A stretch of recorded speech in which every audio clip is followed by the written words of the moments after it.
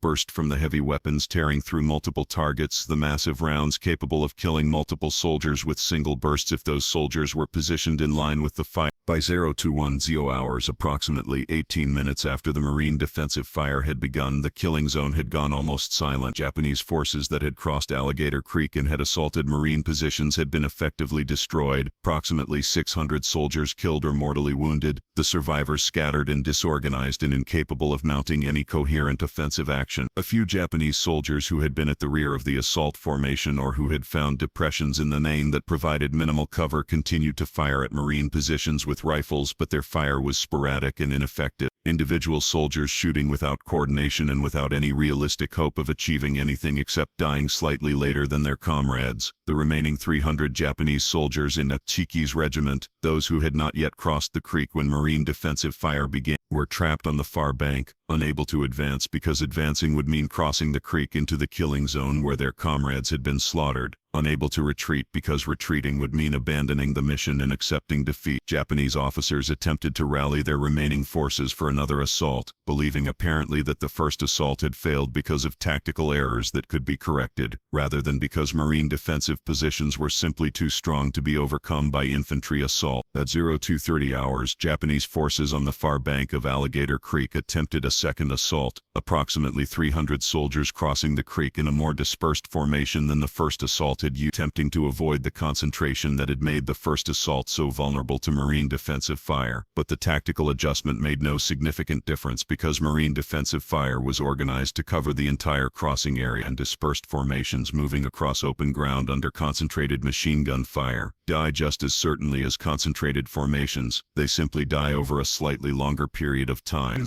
Marine gun crews engaged the second assault with the same systematic efficiency they had applied to the first assault, machine guns traversing across the creek mouth engaging targets as they appeared, riflemen firing at individual Japanese soldiers who made it across the creek and onto the sandbarring, mortar crews dropping high explosive rounds on the far bank where Japanese forces were massing before crossing. The second assault lasted approximately 12 minutes before collapsing completely, adding another 200 Japanese bodies to the killing zone, and leaving only scattered survivors from Machiki's entire regiment. By 0300 hours, 3.5 hours after the engagement had begun with Pollock's order to commence firing, the Battle of Alligator Creek was effectively over. Approximately 900 Japanese soldiers had participated in the assault on Marine position. Approximately 800 were dead or dying, scattered across the sandbar and in the thiel water of the creek, killed by defensive fire that had been devastating beyond anything that Japanese tactical planning had anticipated. The Marine casualties in the engagement were minimal, perhaps 15 wounded and none killed. The defensive fire plan having worked exactly as designed and having prevented Japanese forces from ever reaching positions where they could engage Marines effectively. The tactical victory was absolute and represented one of the most one-sided engagements of the entire Pacific War. A regimental strength Japanese assault completely destroyed by a battalion of Marines who had maintained fire discipline long enough to allow their enemies to concentrate in a killing zone before engaging them with overwhelming firepower. The aftermath of the battle, the grim work of counting bodies and identifying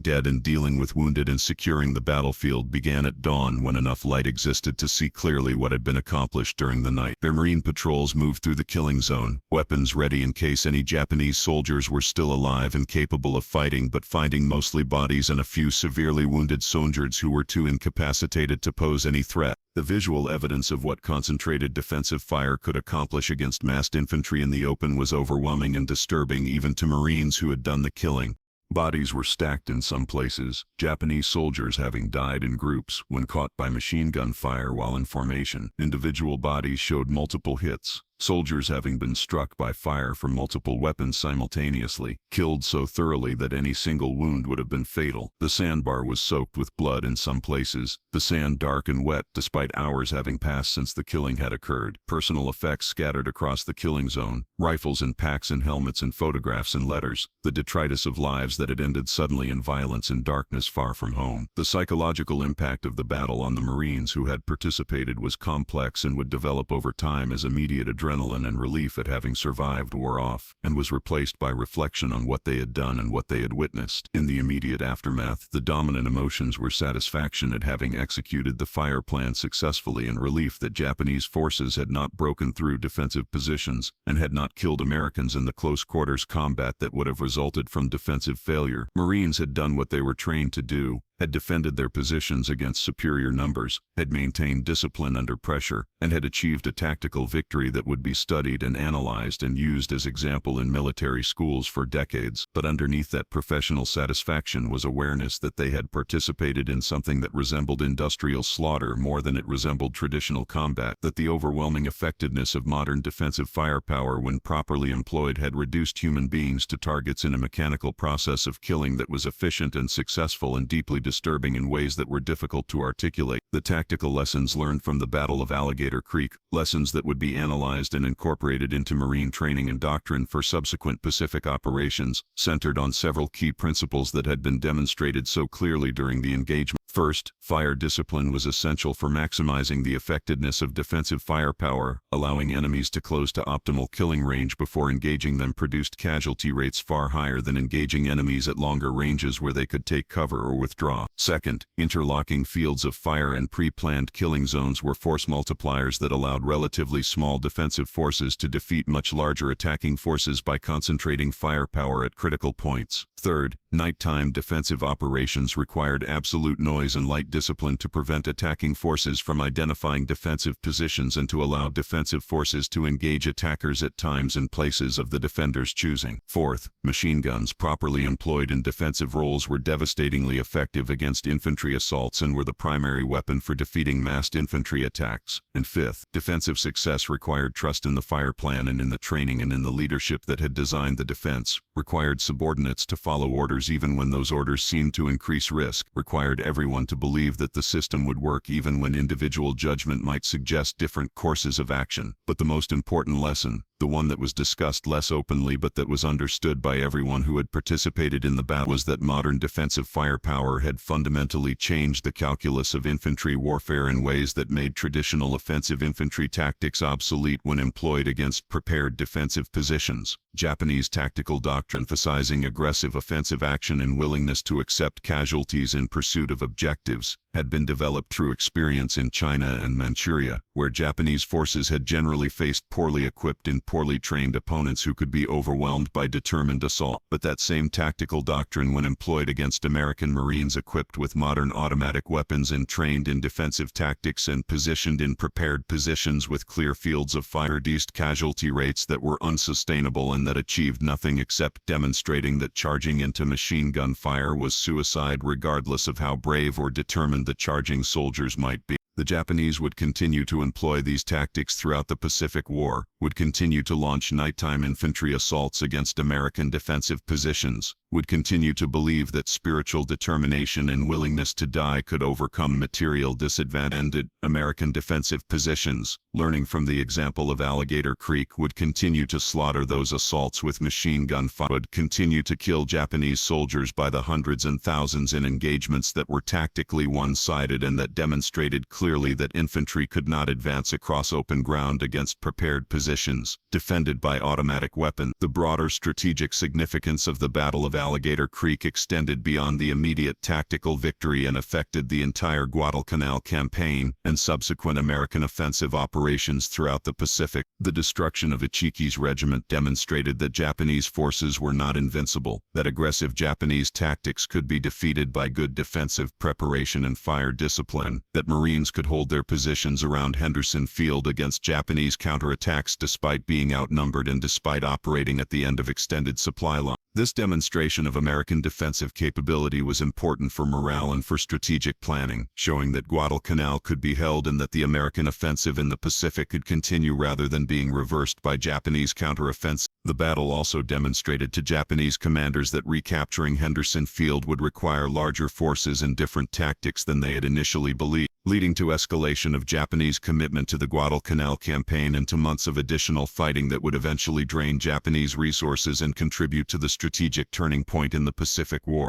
The specific tactic of holding fire until attackers reached point-blank range, the tactic that had made the Marine defensive fire so devastating at Alligator Creek, became standard doctrine for Marine defensive operations throughout the remaining years of the Pacific War. The tactic was taught at infantry schools, was incorporated into fire planning for defensive positions on subsequent islands where Marines landed, was discussed in after-action reports and tactical analyses as example of how to maximize defensive firepower effectiveness. The tactic required a level of training and discipline that not all units possessed, required leadership that could convince subordinates to follow orders that seemed counterintuitive and dangerous, required experience and confidence that the fire plan would work. But when properly executed, the tactic produced casualty ratios that were so favorable to defenders that it became standard practice whenever terrain and tactical situations allowed. The tactic became feared by Japanese infantry who learned through bitter experience that attacking American positions meant walking into carefully prepared killing zones where machine gun fire would begin only when retreat was impossible, and where survival rates approached zero. Colonel Kiyonayuchiki did not survive the battle. Whether he was killed during the assault or whether he committed suicide after realizing that his regiment had been destroyed is disputed in historical accounts, but his body was found near the battlefield and his regiment ceased to exist as an effective fighting force. The 900 soldiers who had landed with him on Guadalcanal, elite troops who had expected to achieve a quick victory and to recapture Henderson Field and to drive American forces off the island, had instead been destroyed in a single night by Marines who had remained disciplined and had executed a fire plan that killed efficiently and methodically and without mercy. The bodies of those soldiers were buried in mass graves near the battlefield. 800 lives ended in darkness on a Pacific island that most of them had probably never heard of before being ordered to attack it. Killed not through any failure of courage or determination but through the mathematical superiority of defensive firepower when properly employed against massed infantry assault. The Marines who defended Alligator Creek and who participated in the slaughter of Ichiki's regiment returned to their positions and continued defending Henderson Field, continued the grinding daily struggle of tropical warfare, continued being bombed by Japanese aircraft and shelled by Japanese naval forces and attacked by Japanese infantry in a campaign that would continue for another 4 months before Japanese forces finally withdrew from Guadalcanal. Some of those Marines would be killed in subsequent battles, would die from disease or wounds or accidents, would not survive to see the end of the war. Others would survive Guadalcanal and would participate in subsequent island campaigns, would land on Tarawa and Peleliu and Iwo Jima and Okinawa, would fight through the entire Pacific War and would accumulate experiences and memories that would shape the rest of their lives. But all of them would remember the night at Alligator Creek, would remember watching Japanese forces approaching in darkness, would remember the discipline required to hold fire until the order came, would remember the sound of machine guns opening fire simultaneously and the visual evidence at dawn of what their defensive fire had accomplished. Some would remember with satisfaction, proud of having done their duty effectively and having defended their positions successfully. Others would remember with more complicated emotions, troubled by the industrial scale of the killing and by the recognition that they had participated in something that was necessary and successful and deeply disturbing. The psychological cost of defensive success, of killing efficiently and methodically and in large numbers, is rarely discussed in military histories that focus on tactics and outcomes rather than on the emotional experiences of participants. But that psychological cost is real and accumulates over time as soldiers process what they have done and what they have witnessed. Killing enemies who are shooting at you is one thing, a clear case of justified self-defense where hesitation means dying and where survival depends on being faster and more accurate than your opponent. But killing enemies who are following orders and displaying courage by advancing into fire that they must know will kill them. Killing methodically is part of a planned operation that turns human beings into targets in a mechanical process, produces different psychological responses that are more difficult to process and that can create lasting trauma even for soldiers who performed correctly and who achieved tactical success. The Marines at Alligator Creek had done nothing wrong tactically or morally.